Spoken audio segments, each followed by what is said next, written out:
Hola a todos, bienvenidos nuevamente a Networking de Ideas, donde los buenos conocimientos se conectan. Hoy, final de temporada, ya nuestro episodio 40. Sí, ya van 40 episodios.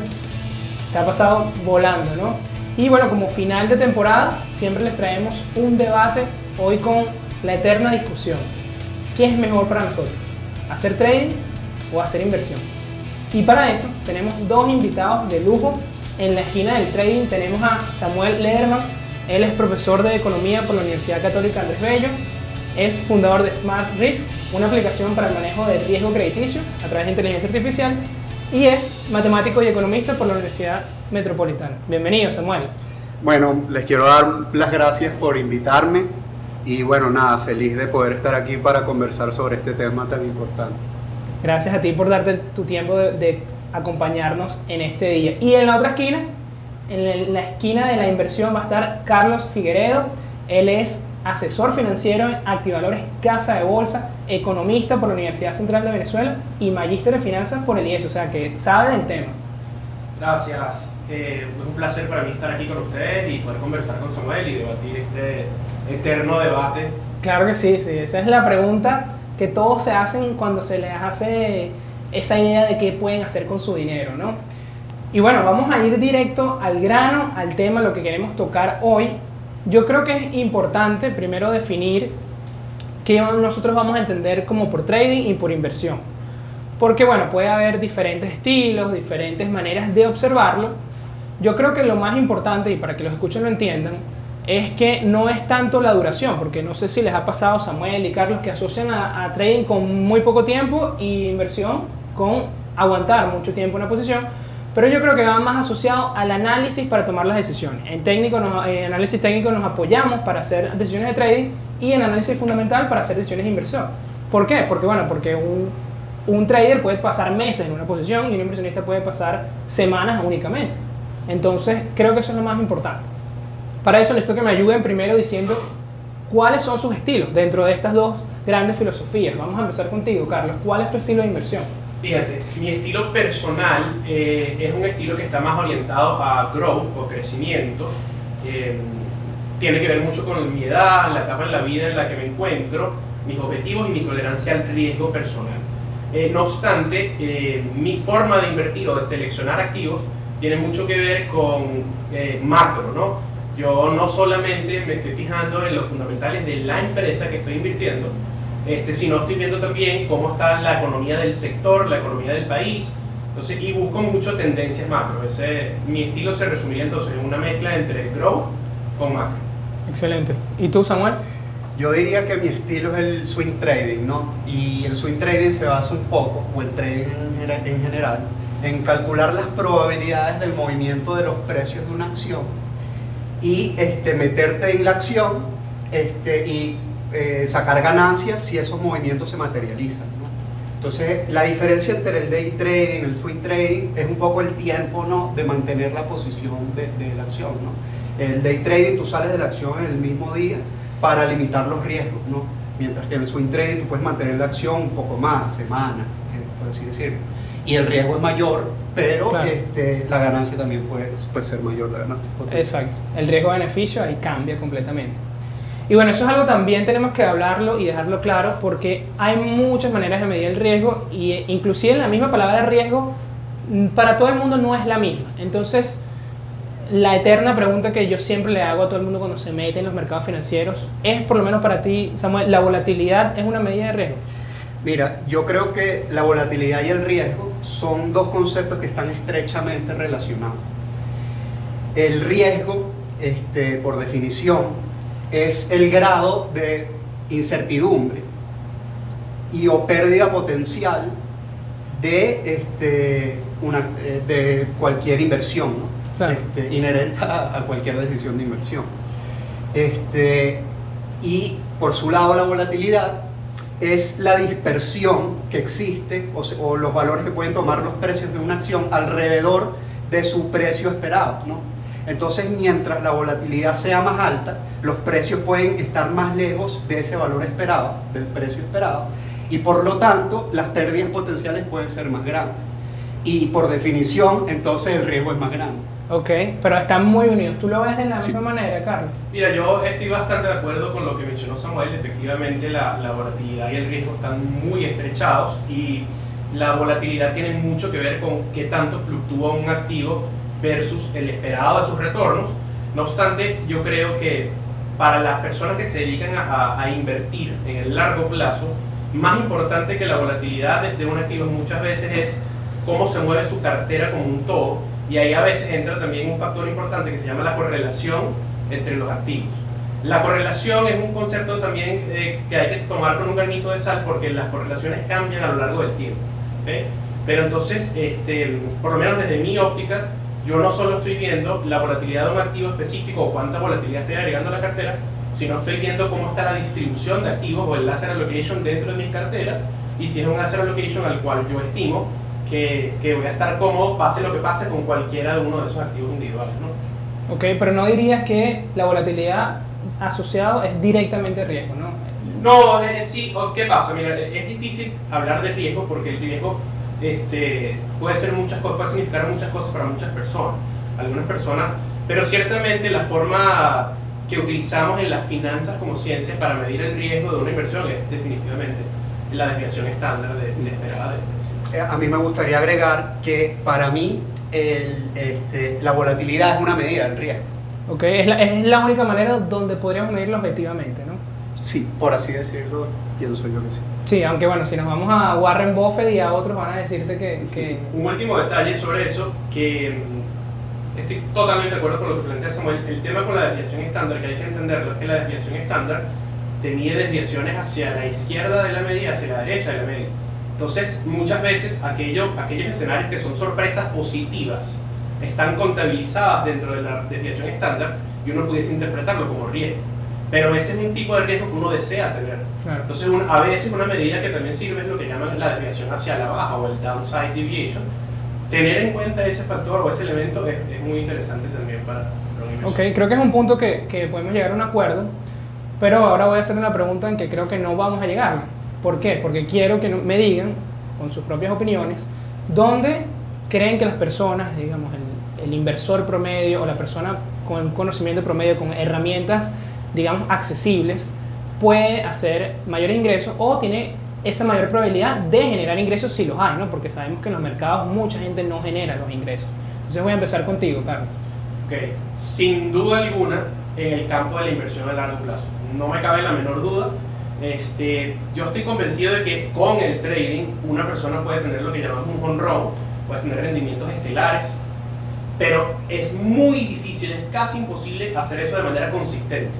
Y para una persona, como tú dijiste, una persona que no tiene, o sea, una persona relativamente promedio, como cualquier otro, que no es especialista en finanzas, que no tiene un PhD en ciencias cuantitativas, etc. Para esa persona, conseguir un rendimiento estable que le permita incrementar su riqueza a lo largo del tiempo, lo mejor que puede hacer es buscar un asset allocation a través de probablemente ETF de muy bajo costo que le permita a esa persona tener mayor predictibilidad de su rendimiento. En el trading estás totalmente tú contra el mundo y ganarle al mercado es muy difícil. Hay una anécdota de Ray Dalio que él dice que el mercado es como jugar póker contra los mejores jugadores de póker del mundo. La probabilidad de que tú le ganes a los mejores jugadores de póker del mundo consistentemente es cero, prácticamente cero. Entonces, lo mejor que tú puedes hacer es buscar una manera de transformarte en la casa y llevarte el dinero que van perdiendo los demás. Eso se puede hacer mediante la inversión a largo plazo. Ok, Samuel. Bueno, yo creo que depende un poco de las circunstancias del momento, ¿no? Del mercado, por así decirlo. Dadas las circunstancias, tú puedes tomar una estrategia u otra, ¿no? Y apegarte a esa estrategia hasta que esas circunstancias cambien y entonces puedes irte a otra estrategia. Yo creo fielmente en eso. Y, por ejemplo, en un mercado como el de hoy en día, en donde los precios han subido muchísimo, donde hay empresas que están tocando sus highs, hablar de value investing ahí es complicado, ¿no? Sí, inclusive passive investing porque los índices también están cerca de los máximos. Entonces yo diría que las circunstancias son importantes y, por ejemplo, ahorita es un ejemplo meterte a hacer trading porque las tendencias son al alza, entonces tú puedes hacer una buena rentabilidad moderada en un corto periodo de tiempo, ¿no? Pero como dices tú, estoy de acuerdo, o sea, mantener eso en el tiempo no es fácil, es complicado y pienso que las estrategias pueden cambiar.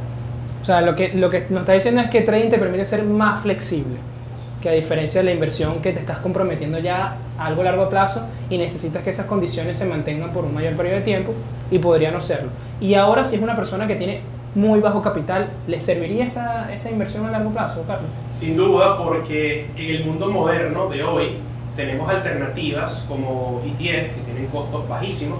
Por ejemplo, el ETF más famoso del mundo es el SPY o SPY, que es un ETF que sigue al S&P 500, el mayor índice de las empresas de mayor capitalización dentro de Estados Unidos. Invertir en ese ETF, una acción de ese ETF, te permite estar invertido indirectamente en esas 500 compañías, entonces estás ganando un beneficio de diversificación, te estás sacando el factor humano del elemento, porque lo que dice Samuel es cierto, en buenos momentos un buen manager tiene capacidad de identificar a los ganadores, pero los buenos momentos no permanecen por siempre. Entonces, al tú tener una inversión como un índice, te garantiza cierta estabilidad a lo largo del tiempo y son muy baratas. Tú estás pagando menos de 0,5% por tener ese ETF. Entonces, una persona que no tiene a lo mejor ni $1,000 pudiese de todas maneras comprar un ETF de eso y ir incrementando poco a poco con paciencia. El nombre del juego en este caso es paciencia. Yo estoy de acuerdo con Samuel en este tipo de momentos, en este tipo de escenarios como hay mucha oportunidad para el trading, bastante oportunidad para el trading, pero hay un dicho antiguo que dice: en un bull market todo el mundo es un genio. Y eso está bien. Yo no estoy en contra de que las personas aprovechen los bull markets para que traden, yo también lo hago. Lo que estoy diciendo es que una parte fundamental, una parte que sea la raíz de tus inversiones, lo tengas en algo que te permita dormir tranquilo independientemente si hay un bull market o no. ¿Tú qué opinas, Samuel, una persona con bajo capital? Mira, yo creo que el bajo capital limita ambas estrategias, tanto el trading como la inversión, ¿no? Y me quedo con eso. Te limita ambas cosas y bueno, vuelvo de nuevo sobre las circunstancias del mercado y sobre las circunstancias de la persona. Porque si la persona tiene poco tiempo para poder estar metiéndose a hacer sus inversiones o compras, entonces no tiene sentido que se meta a hacer trading, porque el trading exige mucho tiempo. Entonces, para hacerlo bien, tener ganancias, tú tienes que estar constantemente metido haciendo el trabajo.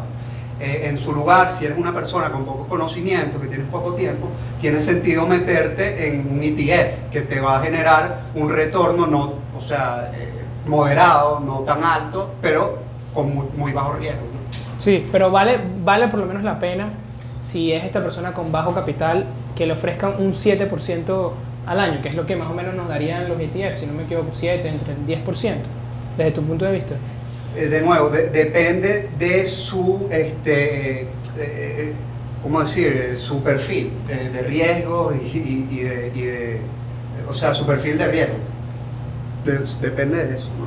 Definitivamente. Básicamente. Bueno, creo que aquí vamos a tener que darle el punto en el tema de riesgo hacia la inversión. Claramente veo que, tocando esa primera lista, definitivamente la inversión, podríamos hablar de que hay un menor riesgo, pero a mí me preocupa, y esto te lo tengo que preguntar, Carlos, el tema de las pérdidas. Porque el trading, de cierta manera, te cubre, porque ya sabes cuánto vas a perder cuando entres en una posición, o un estimado, ¿no? Porque puede pasar cualquier cosa. En cambio, la inversión no sabes cuánto vas a perder, ¿no? Entonces, ¿cómo trabaja el inversor minimizar esas pérdidas y cuándo tomarlas, ¿no? Porque hay momentos para vender. Mira, eso es una excelente pregunta, porque lo que dices es verdad. Y ahí es donde el inversor tiene que conocer el riesgo de su cartera. Y muchas veces lo que uno percibe como, o lo que cree que es el riesgo, realmente no lo es. Por ejemplo, una de las estrategias más comunes y famosas de todos los tiempos es el famoso 60-40, que es un portafolio 60% invertido en acciones, 40% invertido en bonos. Ese tipo de portafolio realmente tiene el 95% del riesgo en acciones, porque el riesgo de las acciones es prácticamente el triple del riesgo de los bonos. Entonces, esa es una muy buena pregunta. Esa persona que tiene ese portafolio 60-40 en un escenario como el coronavirus en marzo, o en la gran crisis financiera, o en la gran depresión, pensando que con 40% de bono hubiese estado protegido, esa persona hubiese caído, su portafolio hubiese caído en valor prácticamente igual al mercado, o sea, hubiese perdido 40%, 50%, hasta 60% del valor de su portafolio. Entonces, ¿qué es lo que una persona debe hacer? Una persona debe tener, para controlar las pérdidas, primero, debe entender cuál es el riesgo de cada activo y tener una tolerancia a riesgo por activo. Segundo, debe estar rebalanceando su portafolio constantemente para evitar que las ganancias en un tipo de activo empiecen a sobreponderar el portafolio e incrementar los riesgos. Y tercero, ya cómo lidiar con pérdidas específicamente, esa persona tiene que definir para él cuánto es la pérdida tolerable de su patrimonio. ¿Okay? Si tú empezaste con una cartera de $1 millón, ¿dónde dices me rindo? ¿Dónde no puedo más? $200,000, bueno, entonces en $200,000, en $100,000, en $100,000. Pero la idea es tú tratar de evitar tener ese tipo de esa decisión, porque esa decisión depende mucho de tu psicología. Y la verdad es que ahí el trading sí ofrece una ventaja, que yo reconozco, el trading se puede sistematizar mucho más. Entonces, el inversionista quizás está más preso de su psicología que el trader, y en ese caso, la mejor forma para evitar eso es tener un portafolio que sea relativamente estable en el tiempo, y eso no es imposible. Eso, si quieres lo discutimos en otro punto, pero ¿Tú qué opinas, Samuel? ¿En trading podemos tener más controladas nuestras pérdidas? Sí, yo pienso que sí, dependiendo de la estrategia de nuevo de trading que haga. Si haces day trading, tu riesgo va a estar mucho más limitado, porque te vas a salir el mismo día de la posición. En cambio, si tú haces swing trading, al mantener por más tiempo la posición, al día siguiente los precios pueden despertar en el mercado por debajo de tus stop limits o lo que sea, y entonces no cubriste el riesgo que tú esperabas que debiste cubrir, ¿no? Claro. Entonces sí tiene ciertas limitaciones el manejo del riesgo con el trading. Sí, un stop loss es inútil en horario fuera de mercado, por ejemplo. Sí, o sea que son inevitables. Sí, correcto. Claro, pero no vas a ver esas pérdidas monstruosas, ¿no? Que no vas a ver, bueno, tiene que pasar una catástrofe como, bueno, vimos esta semana que pasó por lo menos con Fastly, que son esta empresa en la nube que tiene como cliente TikTok y que perdió 30% después de hora del mercado, ¿no? Que esto es un golpe durísimo a cualquiera, pero es raro que un trader deje que una posición corra tanto, ¿no? Entonces, de repente ahí lo veo más difícil contra la inversión, porque la inversión, no sé si tienes alguna experiencia personal que te ha pasado, que ves que tienes una posición menos 10, menos 20% no, y tengo la una mantienes. anécdota que creo que le va a gustar a tus oyentes. Yo llegué a tener una posición que hoy en día, sin duda alguna, digo que ha sido la peor decisión de inversión que he tomado en mi vida. Esa posición llegó a estar 70% abajo antes de que yo decidiera vender. ¿Okay? Wow. ¿Por qué no vendí en ese trayecto de 0 a 70? Bueno, por la psicología, porque siempre pensé puede volver a subir, puede estar mejor.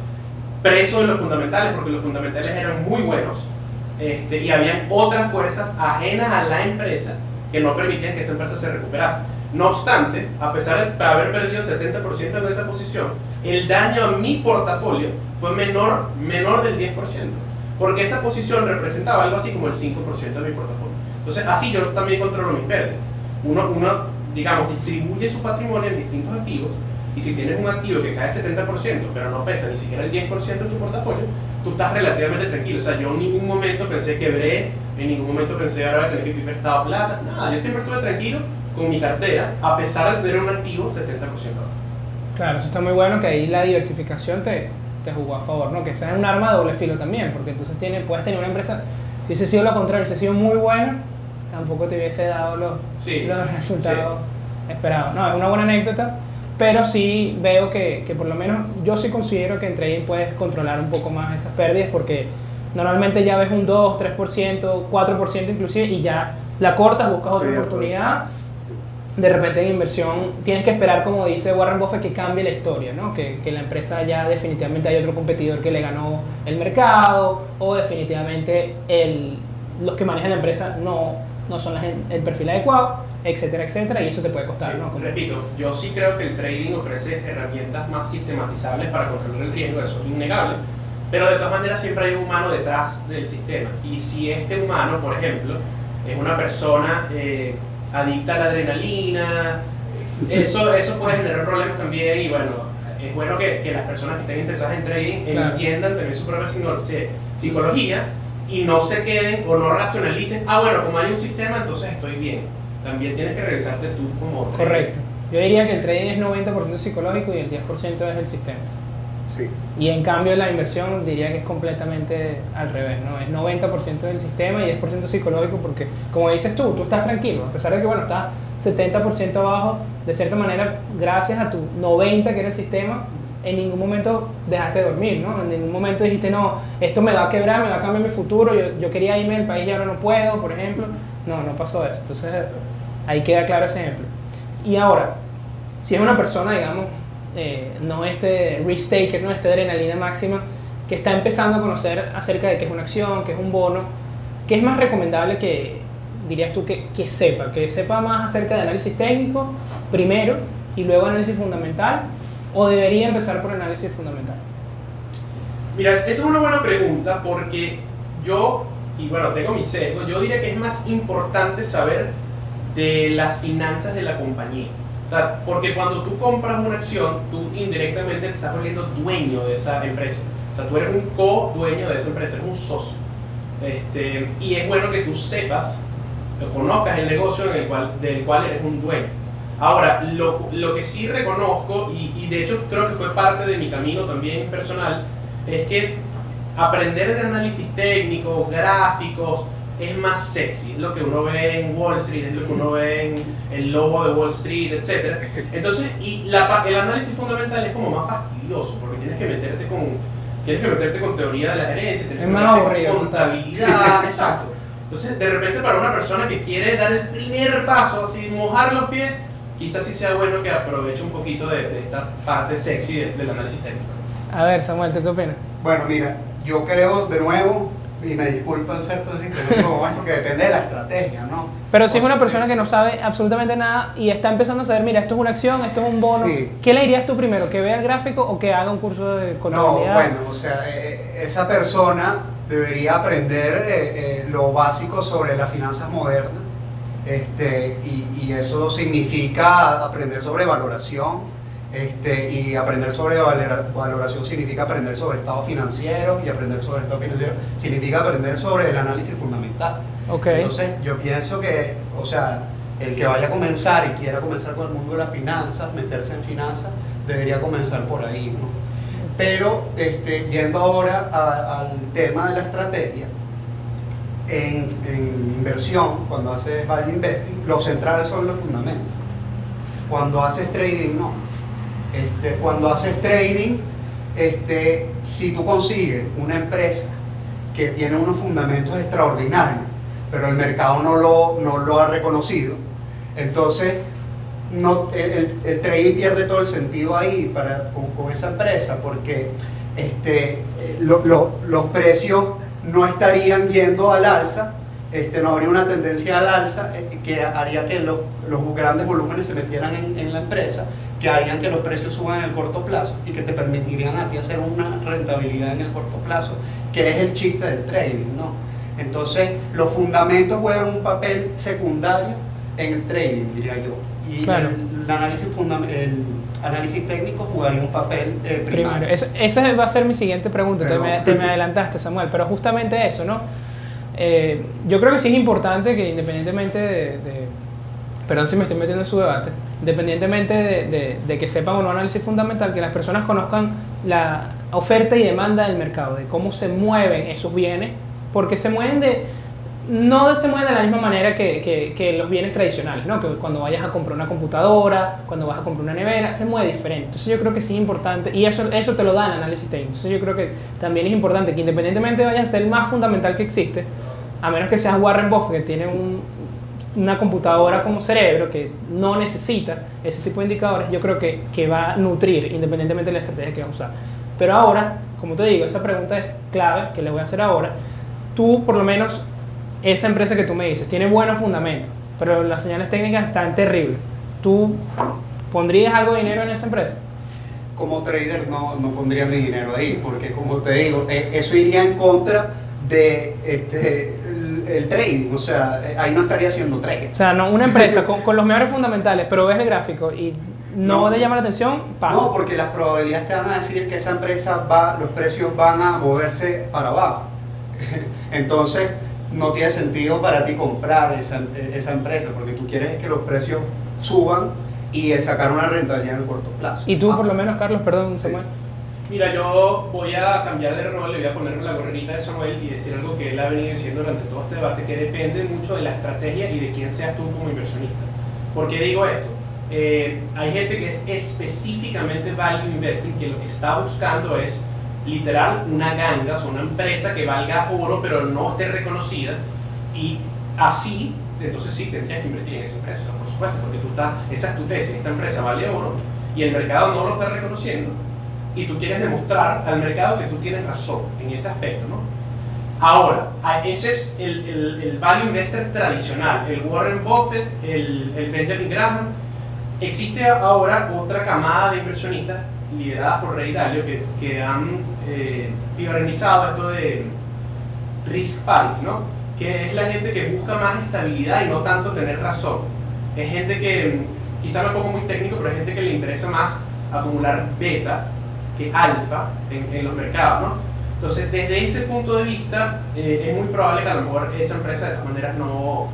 O sea, irse directamente a una inversión particular de stock picking quizás no sea tampoco lo adecuado para este tipo de inversionistas, ¿no? Entonces, porque no lo comentamos al principio del debate, pero la inversión o el análisis fundamental, como yo les dije, hay varias formas de verlo, ¿no? Está el tema macro, o lo que llaman top-down, y está el tema micro, que es lo que llaman bottoms-up, ¿ok? Y son diferentes, aunque forman parte del mismo universo de la inversión de largo plazo, son formas distintas. Entonces, cualquiera de esos dos campos te dio una respuesta contraria a esa pregunta. Pero por lo menos tú, Carlos, como persona. Tú En ves mi la caso- mejor empresa, en pero mi el caso- técnico es malo. Sí, en mi caso sí lo haría, pero con mi porción del portafolio que es un poquito más para alimentar esa necesidad que tengo de decir que tengo razón. Pero, por ejemplo, no comprometería nunca el dinero que yo tengo separado para mis hijos, ese tipo de cosas. No lo colocaría en ese uso. A llevarle la contraria al mercado, ¿no?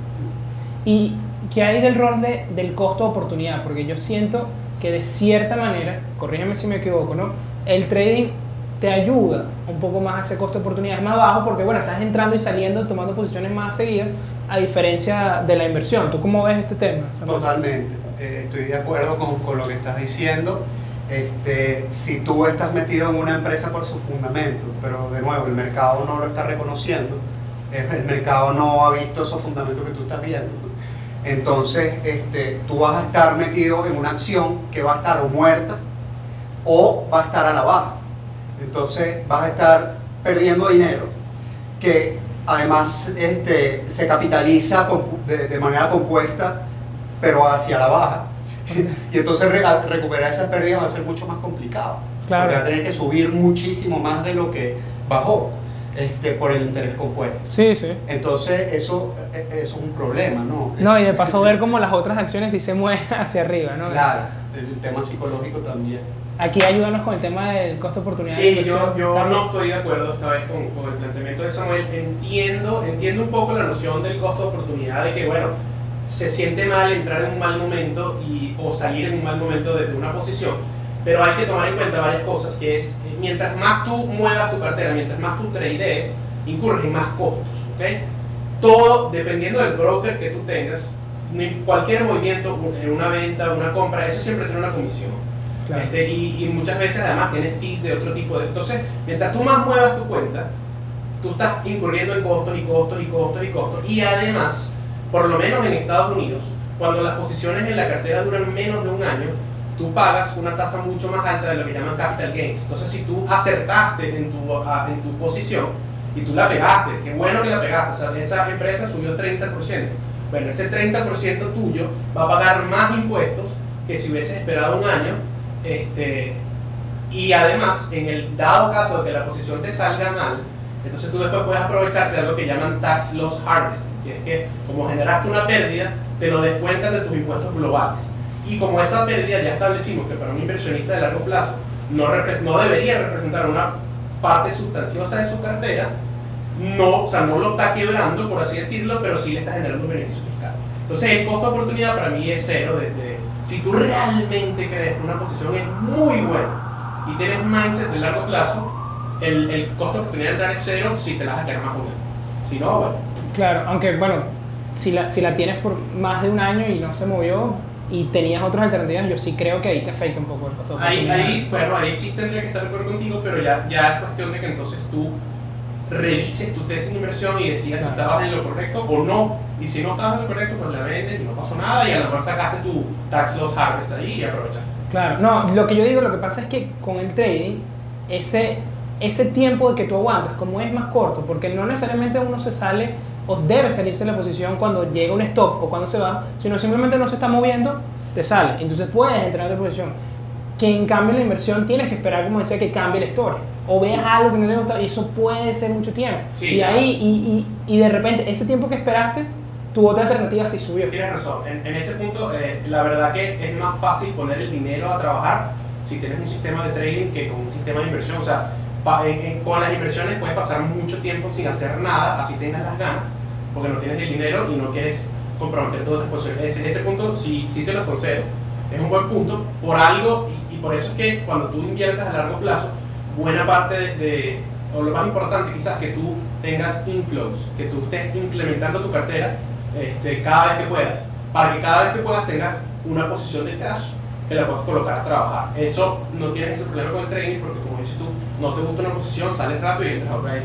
Tienes razón en ese punto. Sí, ¿verdad? Y si les pregunto ahora, ¿dónde, independientemente, vamos a eliminar aquí el riesgo que ya lo hablamos durante todo el episodio, el potencial de ganancia más grande, ¿dónde puede estar? Voy contigo, Samuel. Mira, la verdad es que existen inversionistas que han hecho mucho dinero en el mercado y también existe gente que hace trading que ha hecho mucho dinero en el mercado, ¿no? Entonces yo pienso que es una cuestión de, de las condiciones del mercado en ese momento, de las características de la persona y de su nivel de experticia a lo que le pueda sacar más provecho. No creo que haya una con la que tú puedas hacer más dinero. Pero por lo menos tú tuvieras no, porque pareciera este dilema de Matrix que tenemos la píldora roja y la píldora azul. Si te dirían a ti a escoger una, sabiendo lo que ya sabes, ¿no? Con tus condiciones ya personales, lo que ya has aprendido, etcétera, ¿dónde tú dirías donde hay ese mayor potencial para hacer dinero? En este momento, yo diría trading. Ok, eso es lo que me tenías que decir. ¿Y tú, Carlos? Mira, en este momento yo también diría trading, pero la vida no consiste solo en este momento. O sea, por Sí, ejemplo, Samuel y yo creo que somos entre veinteañeros y treintañeros y esperamos vivir por lo menos 50 años más. Entonces, en esos 50 años más no sabemos cuántos momento van a haber, ¿no? Entonces, yo vuelvo a lo que había dicho al principio. Yo sí creo que en el trading tienes más oportunidades de tener un home run. Pero si tú quieres ser el jugador que el coach confía, en que siempre te envasa, no necesariamente un home run, en que siempre te envasa, hay más oportunidad en la inversión. O sea, si tú quieres tener más consistencia, deberías irte al lado de la inversión. Si quieres tener un home run, deberías irte al trading. Así lo veo. No, me encantó eso que dijiste, eso estaba brutal, Carlos. Así mismo, si tú quieres envasarte, bueno, ahí tienes esta alternativa. Si quieres hacer un home run, pero bueno, tienen que estar conscientes que cuando haces un hit cuando haces un swing para un home run, o le das o te ponchas. Entonces, creo que queda bastante claro con esa analogía. Y si tendrías que decir cuál es la principal ventaja de la inversión sobre el trading. La principal ventaja, mira, creo que lo hemos dicho a lo largo del debate, ¿no? La paz mental. O sea, la paz mental y que no necesitas, creo que Samuel también lo dijo y tú lo dijiste, para hacer un trading bueno tienes que invertir mucho tiempo y tienes que tener habilidad. Una inversión bien organizada no es que no requiere de habilidad y no es que no requiere de tiempo, pero no es tan demandante en ese aspecto. Y otra ventaja que creo yo es de repente un poquito más difícil de demostrar, pero es que en el largo plazo creo que estás pagando menos en costos, como lo que mencioné. Ok, son 8 horas de sueño entonces que tiene la inversión sobre el trading. ¿Y tú, Samuel, si la principal ventaja del trading? Mira, yo creo que Carlos dice que la inversión no toma tanto tiempo como el trading. Pero ahí, no sé, porque la inversión, si haces un buen análisis fundamental, tú necesitas conocer muy bien la empresa, estudiarla, meterte en sus estados financieros, conocer cómo es su negocio, hacer un modelo financiero robusto. buscar todas las premisas, o sea, es un trabajo bien complicado, no es fácil. Claro. Entonces, lo del tiempo no lo sé, pero sí una vez que haces el análisis, ya compras la acción y puedes olvidarte de eso, a menos que cambien las condiciones y los fundamentos, ¿no? Sí. Sí. Estoy de acuerdo y la verdad tienes razón. O sea, un análisis fundamental bien trabajado con modelos, con revisión de estados financieros, entrevistas al CEO, entrevistas al equipo operativo, visitas al campo. Ese trabajo puede tomar incluso un año.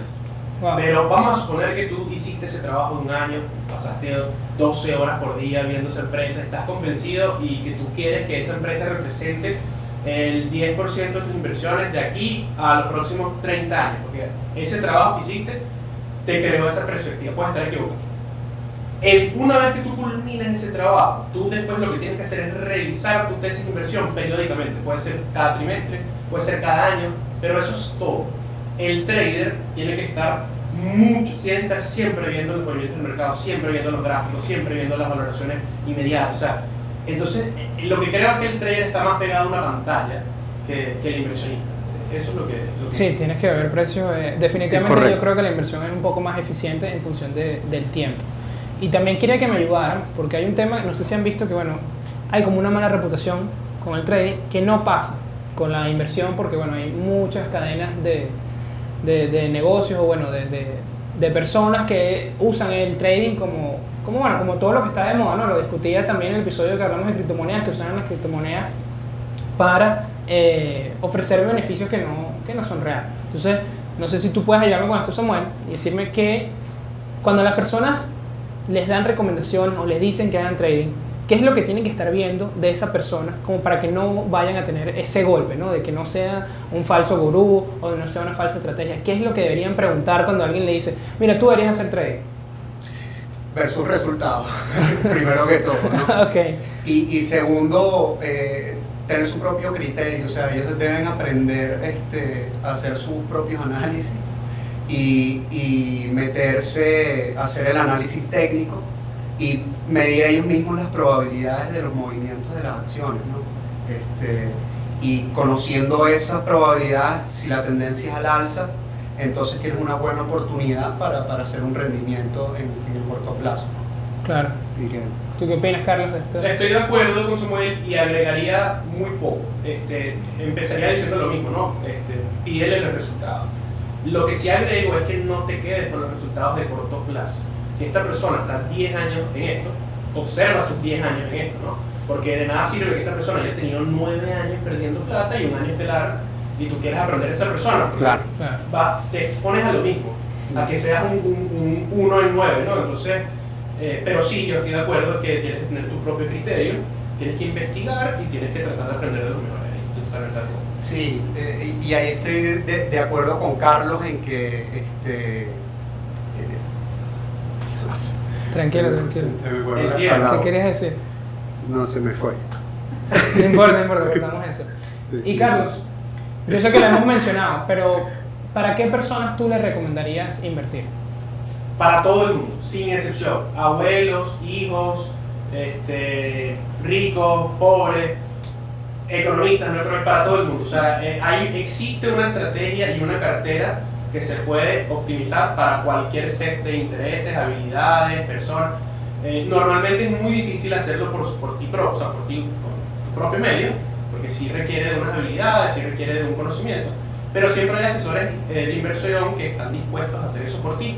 Ahora, seleccionar asesores de inversión también es una tarea que requiere tiempo y dedicación porque hay muchos charlatanes en ambos campos, ¿sabes? Pero sí, cualquier persona debería estar invirtiendo, sin excepción. Y Samuel, ¿qué personas pueden o deberían hacer trading? Las personas que pueden o deberían hacer trading son personas con mucho tiempo, como ya lo hemos venido mencionando. Que trabajan desde ¿no? casa. O que sí, no sé, pero son personas que tienen que tener mucho tiempo, pues muy demandantes, ¿no? Entonces, lo ideal es que sea una persona que se dedique exclusivamente a eso, ¿no? Para tener buenos resultados. Estoy de acuerdo. Que no lo vean como algo, como un hobby. El trading es algo que tiene que tomarse completamente en serio. Bueno, creo que hablamos mucho y me ha encantado todo lo que han dicho, de verdad que han agregado mucho valor. Creo que lo último también preguntarte, Carlos, antes de terminar el programa, que a mí me ha llamado la atención, por lo menos esta mañana estaba viendo resultados de los fondos, de algunos fondos importantes en España. Claro, esto es más ligado hasta hacia el value investing, pero wow, los resultados eran nefastos, eran resultados de 10 años estaban negativos, 5 años negativos. Entonces eso puede asustar un poco a las personas a la hora de invertir, ¿no? Porque imagínate, invertiste a largo plazo y esos 5 años, creo que lo que menos te va a importar es que tuviste un resultado negativo, te va a importar más el tiempo, ¿no? Entonces, cómo se trabajan eso y cómo se defiende, por lo menos estos fund managers, que bueno, en teoría tienen una ventaja competitiva, ¿no? Ya estoy de acuerdo, y con razón hay que asustarse cuando uno vea esos números, ¿no? De fund managers, value investors que tienen desde una década perdiendo plata, y eso tiene muchísimas explicaciones, cada una, pero vuelvo a lo que digo desde el principio, ¿no? ¿Qué es lo que pasa? Que es muy difícil que un manager particular logre vencer el mercado consistentemente a lo largo de su vida. Muchos de estos managers, porque los conozco, son famosos. En la década de los 90, en la década de los 80 tuvieron resultados estelares. Y ahorita en el siglo XXI es que no han podido. Bueno, habría que estudiar uno a uno qué es lo que está pasando con esos fondos, qué es lo que está pasando con esos managers.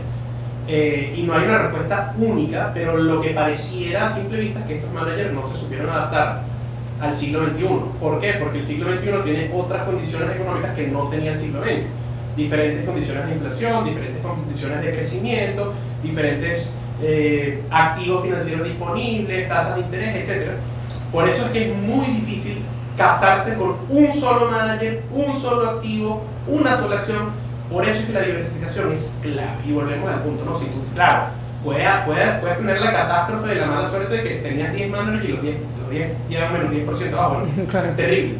Para evitar eso, yo lo que recomiendo, porque además seleccionar un manager, tú le estás pagando a él un fee alto para que él le gane al mercado.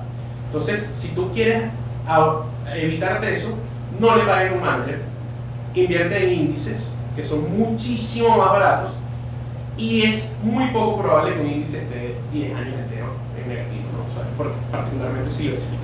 Pero sí, eso la verdad es difícil. En el value investing, con los managers activos, han recibido mucho vuelco últimamente. Es muy difícil ganarle a un índice, es muy difícil ganarle al mercado. Existen fenómenos como Ray Dalio que lo hacen, los fondos Pure Alpha, existen otros, hay cantidades de hedge funds estelares que lo hacen, pero son la crema de la crema. Y uno tiene que admitir o reconocer que uno probablemente no tenga esa habilidad, y si las tiene, no necesariamente las vas a tener por los 50 años o 60 años que te quedan de vida. Claro. Entonces, por eso es que la diversificación es clave. Creo que aquí respondimos una pregunta que nos hacía Juan Carlos Pacheco, que él hablaba justamente de cuáles podrían ser esos pros y esos contras de los fondos mutuales. Creo, si no me equivoco, Carlos, que estás a favor acerca más de la inversión pasiva que sobre los fondos mutuales, ¿no? Más hacia los ETF que ir hacia un fondo mutual, ¿no? Sí lo estoy, con pequeñas excepciones que luego las voy a mencionar, pero fíjate, ¿cuál es la supuesta ventaja de un fondo mutual? Bueno, la supuesta ventaja es que cuenta con un experto en un área específica, y esa persona tiene en teoría las habilidades suficientes para ganarle al benchmark de esa área. Puede ser el mercado, puede ser una industria, puede ser un país, etc. Las desventajas son dos. Una, la consistencia. O sea, a lo mejor ese señor o esa persona sí tiene las habilidades hoy, pero no necesariamente las tiene mañana. Y la otra desventaja son los costos. Los fondos mutuales suelen cobrar más o menos el 1%, entre el 1%, bueno, hoy en día están bajando los costos, pero Claro. históricamente han cobrado alrededor del 1 y 2% de los activos que tú inviertes en ellos. Los índices te solventan esas dos desventajas. O sea, son más consistentes y son más baratos. Ahora, ¿dónde yo sí creo que vale la pena invertir en fondos mutuales o managers activos? Cuando el mercado no es tan líquido, cuando el mercado no es tan conocido, cuando no es un mercado gigantesco como la bolsa de valores de Estados Unidos, sino de repente la bolsa de valores de Checoslovaquia o la bolsa de valores de India, o un mercado de renta fija de empresas de bioquímica. Ese tipo de mercados es mucho más probable que exista un grupo de especialistas que le pueda ir mejor que el mercado, y de repente ahí sí vale la pena. Entonces, Excelente. Y Samuel, ya para finalizar, porque bueno, ya nos agotamos todo el tiempo, ¿alguna recomendación que le quisieras dar a las personas que quieren involucrarse hacia el mundo del trading? ¿Qué les dirías? bueno, que comiencen leyendo a gente que ha sido exitosa como traders, ¿no? Por ejemplo, hay un libro muy bueno de Mark Minervini. Buenísimo. Sí.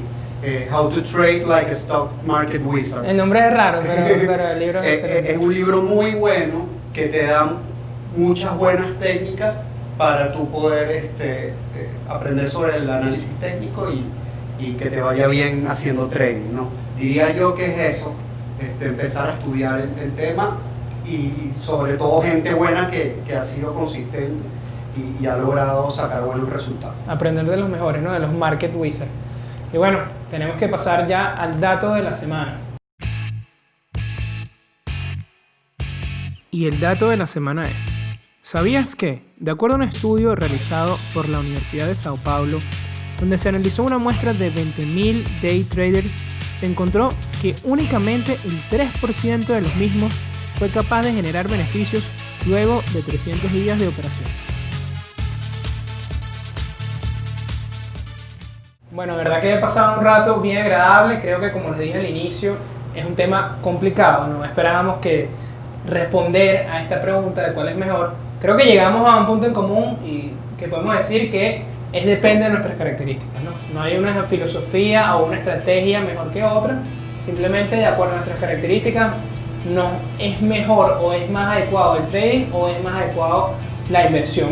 Sí me gustaría que, bueno, antes de que se vayan, que nos digan dónde las personas se pueden conectar con ustedes, hacerle más preguntas acerca de la inversión, acerca del trading. Samuel, ¿dónde las personas te pueden conseguir? A mí me pueden conseguir en LinkedIn con mi nombre, Samuel Lederman, y en redes sociales, también en Twitter con mi nombre, Lederman S. Excelente. ¿Y a ti, Carlos? También en mi Twitter, CL Figueredo, y también lo pueden conseguir en LinkedIn, creo que Carlos Luis Figueredo, mi nombre. Excelente, bueno. Y bueno, muchísimas gracias por la invitación. Gracias a los dos, gracias Samuel. No, un placer haber estado aquí con Carlos. Gracias a ustedes. Muy fructífero. Antes de irnos, vamos a darle un saludo especial a Samuel Domínguez y Víctor Aristigueta, que ellos nos dijeron que ellos preferían la inversión. Ellos tomaron un bando. Ah, bueno. Y a Juan Carlos Pacheco también por su buena pregunta acerca de los fondos mutuales. Bueno, eso ha sido todo por el episodio del día de hoy. Ya saben, si tienen más dudas acerca de trading, acerca de inversión, pueden escribirle a Samuel, pueden escribirme a mí, pueden escribirle a Carlos. Espero que les haya sido de mucho valor este episodio y toda esta temporada que, bueno, concluye el día de hoy, nuestro episodio número 40. Estamos demasiado contentos por todo el contenido que hemos generado. Ya son casi 40 horas de contenido, bastantes días ya. Y bueno, eso ha sido todo por el episodio de hoy y por la temporada. Ya saben, Networking de Ideas, donde los buenos conocimientos se conectan. Si están viendo este video desde YouTube, no olviden darle like y suscribirse. Hasta la próxima temporada. Chao Samuel, chao Carlos. Chao, gracias.